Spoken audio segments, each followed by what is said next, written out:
So, given my love of fiction, I realized there are two characters from different mediums that have very similar, I would say, makeups, if that makes sense. And that would be Conquest and Thor. Hear me out. Both of them were basically prisoners to their culture, both of them being warriors, and both of them being seen only as tools and weapons to their respective cultures.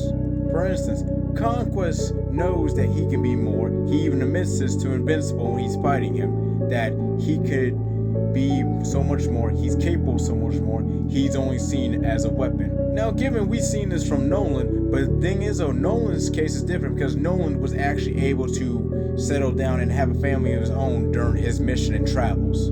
Though mostly we gotta put that on Nolan's personality because he was able to do that twice.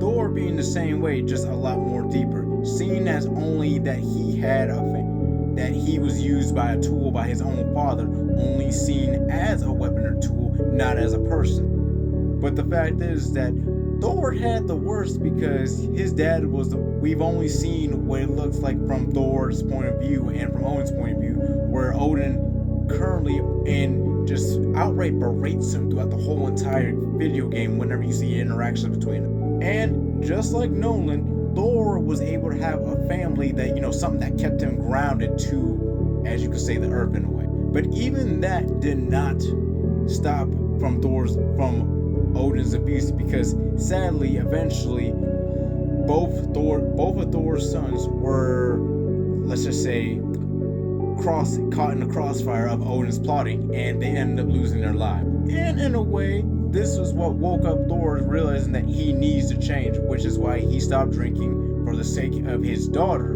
and for his wife Sif. And to be honest, I do a lot for this too. Yeah. But let's get back on subject. Now, along with his journeys with Atreus, Thor realized that he can change and all that, but sadly, he fell back into his old ways because of his old man. And back to this old man, when he was fighting Invincible, Conquest realized that he can change. He recognized that everything he's doing is wrong. He just chooses not to. And even so, he realizes that he feels a great sadness with them and all that, but he doesn't cry because who would really care in the end? So in conclusion, both of them grew up from a warrior culture. Both of them were only seen as weapons and tools by respective cultures and all that.